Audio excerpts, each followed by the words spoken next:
Today we are going to start chapter number 3 of NCERT, simultaneous solution of linear equations. Linear equations जिसमें x या y की degree 1 होगी. आज हम लोग क्या शुरू करेंगे? आज हम लोग इसके स्टेटमेंट सम्स करेंगे शुरू. जितने भी इस चैप्टर के अंदर स्टेटमेंट वाले सम्स हैं वो मैं आपको शुरू करूँगा, वो भी मैं टाइप वाइज.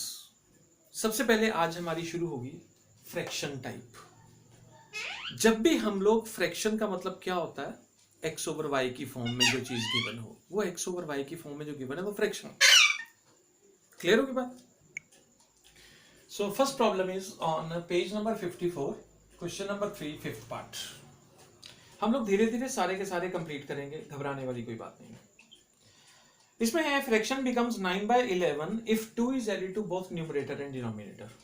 एक बात बेटे याद रखनी है, जब भी हम लोगों को फ्रैक्शन वाला सम आएगा तो पहले ये 3 स्टेप्स लिखने ही लिखने हैं. Let numerator is equal to x, let denominator is equal to y, therefore original fraction is equal to x over y. ये 3 स्टेप्स आने ही आने. अब कंडीशन के अकॉर्डिंगली अकॉर्डिंग टू क्वेश्चन लिखें. उसने कहा कि if 2 is added to both numerator and denominator, अगर न्यूमरेटर में भी 2 ऐड कर लें और डिनोमिनेटर में भी 2 ऐड कर लें तो फ्रैक्शन 9/11 हो जाएगी. क्रॉस मल्टीप्लाई करें तो आपकी फर्स्ट इक्वेशन बन जाएगी 11 into x plus 2 is equal to 9 into y plus 2. तो it will become 11x plus 22 is equal to 9y plus 18. हमेशा x और y वाली टर्म्स को एक तरफ ले जाओ, बाकी सारी टर्म्स को एक तरफ. तो आपकी फर्स्ट इक्वेशन बन गई 11x minus 9y is equal to -4. Consider it equation number 1. ये आपकी फर्स्ट बन गई. अब आगे वो क्या कह रहा है? ऑल्सो, अब उसने कहा है if 3 is added to both numerator and denominator it becomes 5/6. कि अगर हम न्यूमरेटर में भी 3 ऐड कर लें और डिनोमिनेटर में भी 3 ऐड कर लें तो ये फ्रैक्शन बन जाएगी 5/6. x plus 3 over y plus 3 is equal to 5/6. Cross multiply 6 into x plus 3 is equal to 5 bracket y plus 3. 6x plus 18 is equal to 5y plus 15. Again x और y वाली terms एक तरफ, बाकी सारी terms एक तरफ. तो ये बन जाएगा आपका 6x minus 5y is equal to -3. This is how we will make 2 equations. 2 equations बनानी क्यों जरूरी होती हैं? क्योंकि x और y हमारे पास 2 अननोन वेरिएबल्स हैं. मैथमेटिक्स के रूल्स के अकॉर्डिंगली जितने अननोन वेरिएबल्स हों, जब तक उतनी इक्वेशंस नहीं बनेगी तब तक वेरिएबल्स नहीं निकलेंगे. क्योंकि आपके पास x और y 2 अननोन वेरिएबल्स हैं तो 2 इक्वेशंस बनेगी, तभी सॉल्व होगा. अब इनको सॉल्व कैसे करें, x और y कैसे निकालें? सॉल्व करने के लिए हमारे पास 3 मेथड्स हैं. मैं तीनों मेथड्स बारी बारी से डिस्कस करवाऊंगा, घबराने वाली कोई बात नहीं है. दोनों इक्वेशंस को नोट कर लो. 11x minus 9y is equal to -4 और दूसरी इक्वेशन है 6x minus 5y is equal to -3. ठीक है, अब मैं इसको रब कर देता हूं. सबसे पहले हम लोग आज मेथड सीखेंगे elimination method. First method elimination method. Elimination method में क्या करते हैं, नीचे x का कोफिशिएंट 6 है, ऊपर वाली इक्वेशन को 6 से मल्टीप्लाई, ऊपर x का कोफिशिएंट 11 है, नीचे वाली इक्वेशन को 11 से multiply. 11 into 6 66x minus 54y is equal to -24. 11 के साथ सभी को कर दो. 66x minus 55y is equal to -33. Sign change कर दो. नीचे वाली इक्वेशन के sign change. 66x 66x cut गए. एक एलिमिनेट, इसको एलिमिनेशन क्यों कहते हैं? एक वेरिएबल एलिमिनेट हो गया. 55y minus 54y y. 33 minus 24 9. Putting this value in equation 1. Putting this value in 1. क्योंकि x निकालना. अब फर्स्ट कौन सी थी 11x माइनस 9y, y की वैल्यू आपकी कितनी है 9 is equal to -4, 11x minus 9 9 81 is equal to -4, 81 इधर माइनस का उधर आके प्लस का, तो x हो गया 77/11, x कितना आ गया बेटा 7 आ गया। देयरफॉर ओरिजिनल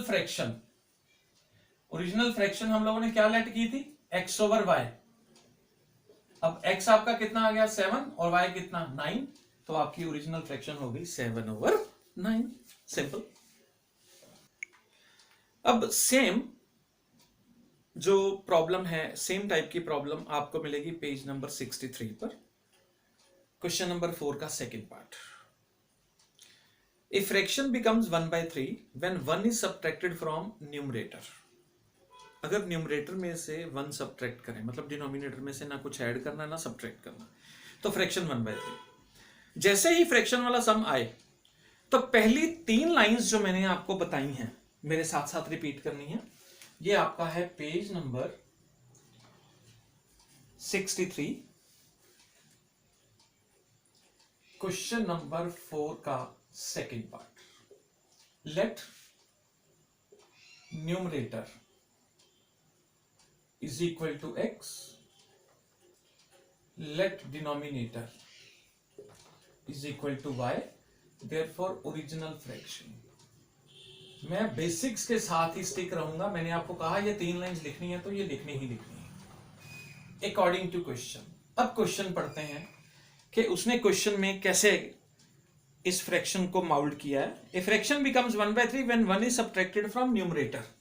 अगर न्यूमरेटर में से 1 सब्ट्रैक्ट कर रहे हैं बट डिनोमिनेटर में कुछ ना करें, उसने नहीं कहा, तो फ्रैक्शन बन जाती है 1/3।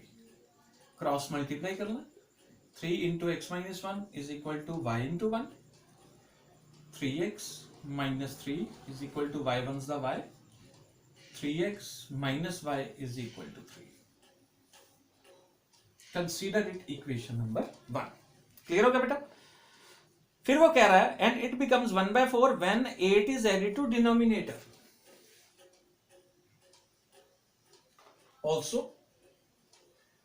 when 8 is added to denominator, मतलब अब न्यूमरेटर में कुछ नहीं करना। अब ये फ्रैक्शन किसके इक्वल हो जाएगी? It will become 1/4। Cross multiply, 4x is equal to y plus 8, x और y एक तरफ। ये आप लोगों की आ गई इक्वेशन नंबर 2। क्लियर हो गया? अब सिंपली क्या करेंगे, दोनों इक्वेशंस को ऊपर नीचे लिख के सिंप्लीफाई। देखें, फर्स्ट इक्वेशन आपकी है 3x minus y is equal to 3 और 4x minus y is equal to 8। Elimination method में हमारा पर्पस ये होता है कि x और y दोनों में से किसी एक को एलिमिनेट कर दें, दूसरा निकाल दें। जरूरी नहीं है x ही एलिमिनेट करना, you can eliminate y also. अब मैं ऐसा क्यों कह रहा हूं? क्योंकि यहां देखें, यहां पर y दोनों एक जैसे हैं। क्लियर? इसका मतलब है किसी चीज से मल्टीप्लाई करने की जरूरत नहीं है। मल्टीप्लाई हम क्यों करते हैं? दोनों चीजों को सेम करने के लिए, ताकि एलिमिनेट। यहां तो ऑलरेडी रास्ता खुला हुआ है, सिर्फ नीचे वाली इक्वेशन के साइन चेंज करो। y से y कट गया, हमें कैसे मतलब था? a को एलिमिनेट करने से। 3x minus 4x minus x, 3 minus 8 minus 5, तो आपका x कितना आ गया? 5। Now putting x is equal to 5 in equation number 1।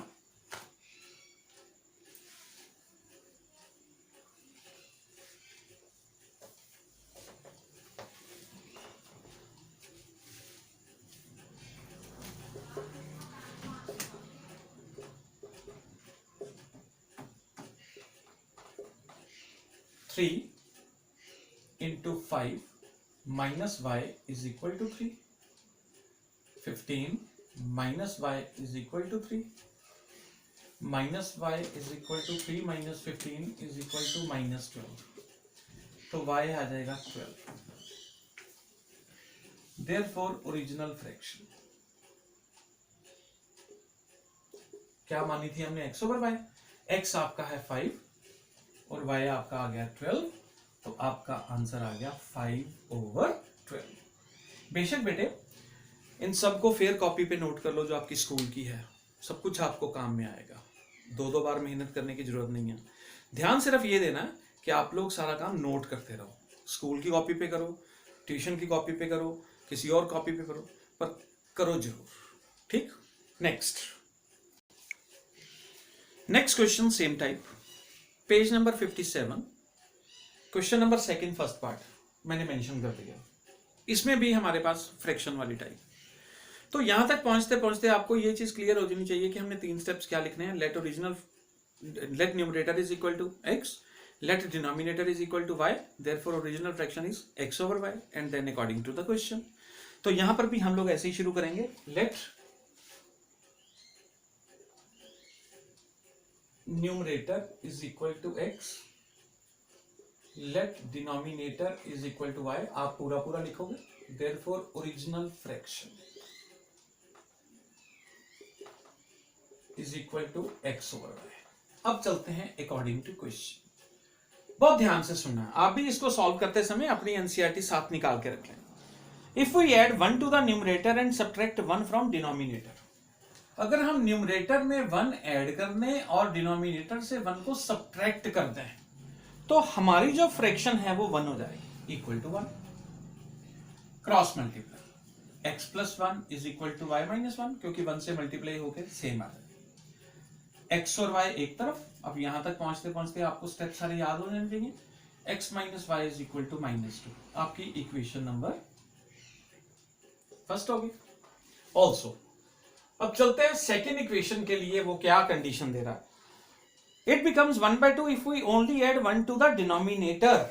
अगर हम लोग सिर्फ डिनोमिनेटर में 1 ऐड करें तो फ्रैक्शन बन जाती है 1/2, मतलब न्यूमरेटर को कुछ नहीं करना।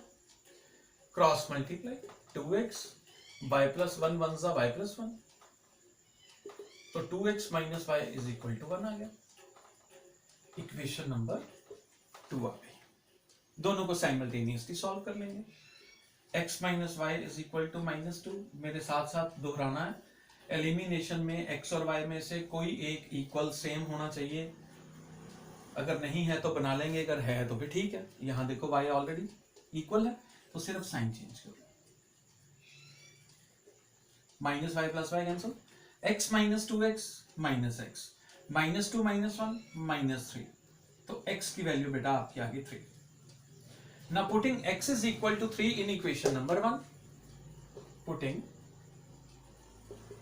x is equal to 3 in equation number 1, आपके पास आ जाएगा 3 minus y is equal to -2, minus y is equal to -2 -3, -5, minus से माइनस कैंसिल, तो y कितना आ गया 5। देयरफॉर ओरिजिनल फ्रैक्शन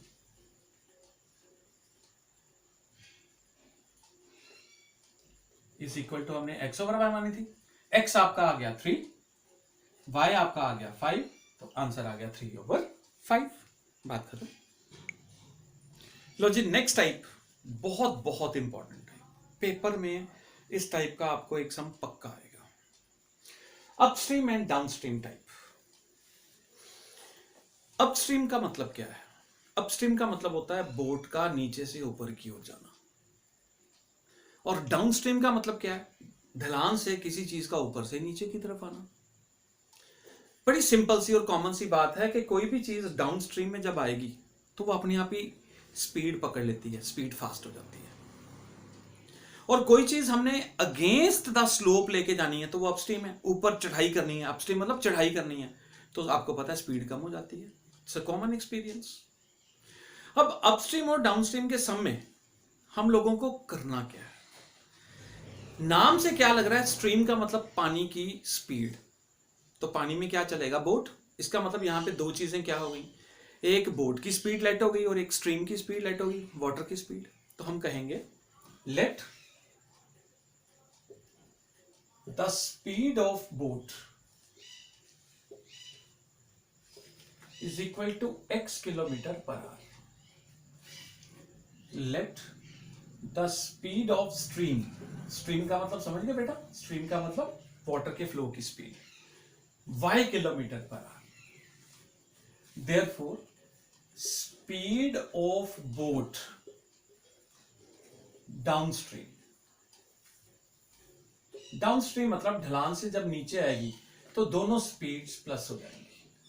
और एक बात अच्छी तरह से अपने माइंड में बिठा लेनी है कि दोनों की स्पीड्स को लिखते समय बोट की स्पीड हमेशा पहले रखनी है, क्योंकि बोट की स्पीड फास्ट होती है, आपको पता है. पानी की स्पीड इतनी ज्यादा कई बार होता है पानी की स्पीड ही नहीं होती. And speed of boat upstream.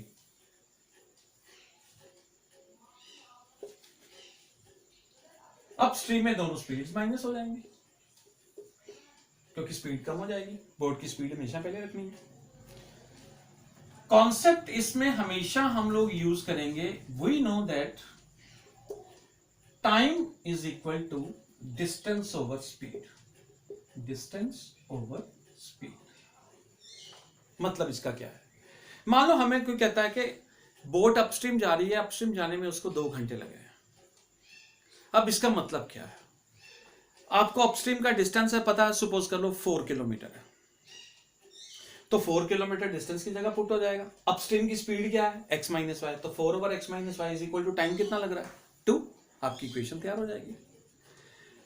Upstream और डाउनस्ट्रीम के सम में ये 5 स्टेप्स तो आपको लिखने ही लिखने हैं. पेपर में होती है step wise marking. Upstream downstream का सम आए तो ये स्टेप वाइज आपको लिखना ही लिखना है, नहीं लिखा तो सम खत्म है. क्लियर. अब जरा ध्यान से सुनो. अब देखते हैं कंडीशन क्या कहती है. अब देखते हैं हमारा सम क्या कहता है. ये तो है हमने एक जनरल एक डेटा तैयार कर लिया कि हम लोगों को अपस्ट्रीम और डाउनस्ट्रीम के सम में चलना किस प्रकार से है. अब आपके बुक में page number 65 example 19, page number 65 example 19, very important, very very important. ये कह रही है a boat goes 30 kilometre upstream and 44 kilometre downstream in 10 hours according to question. Time taken upstream, UT का मतलब time taken upstream plus time taken downstream. Total time लग रहा है 10 hours.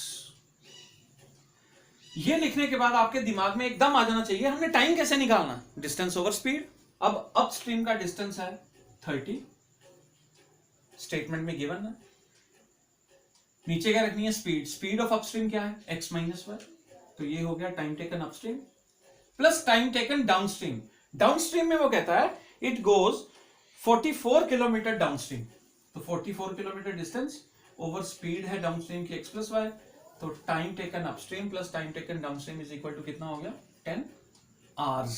ये आपकी बन गई इक्वेशन नंबर 1. क्लियर होगी बात. आगे ऑल्सो अब वो क्या कह रहे हैं, in 13 hours it can go 40 kilometre upstream and 55 kilometre downstream.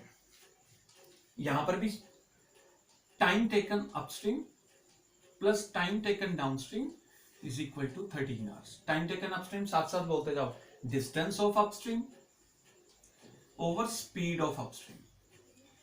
Downstream distance of downstream over speed of downstream. दो तो टोटल टाइम कितना 13 hours का.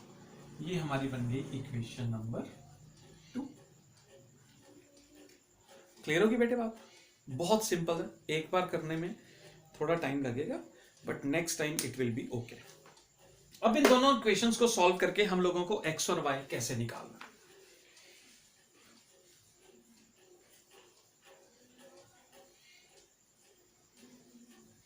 अब दोनों इक्वेशंस को ऊपर नीचे लिखेंगे.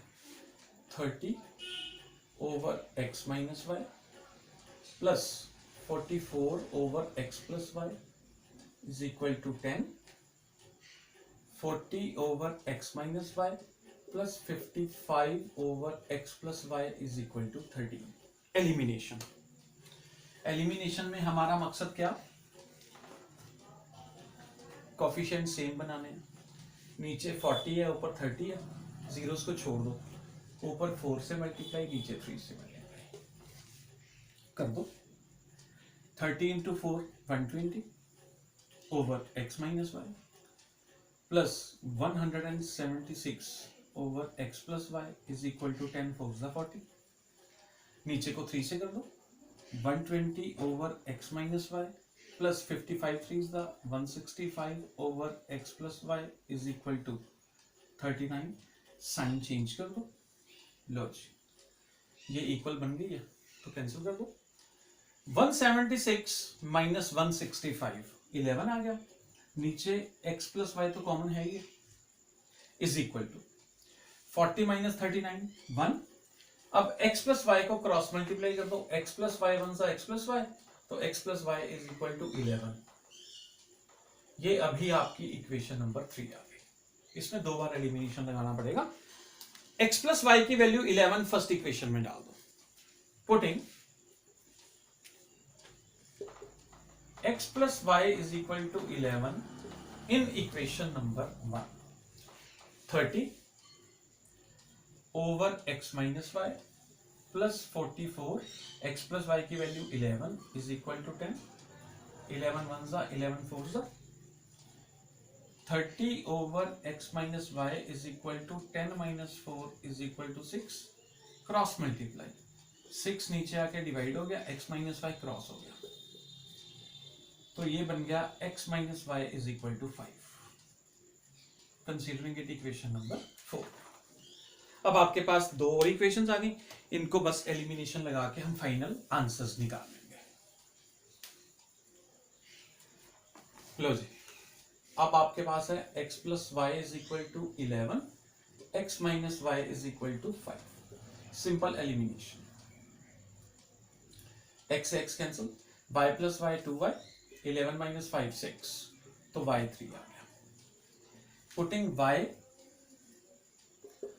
is equal to 3, we get x plus 3 is equal to 11, तो x आ जाएगा 11 minus 3 is equal to 8। therefore x हमने क्या माना था, speed of boat, therefore speed of boat is equal to 8 kilometre per our, और y को क्या माना था, स्ट्रीम, स्पीड ऑफ स्ट्रीम या पानी की स्पीड इस समय कितनी है, 3 किलोमीटर पर आवर। बस ये काम था, बात खत्म। क्लियर होगी बात, नोट कर लो सारा।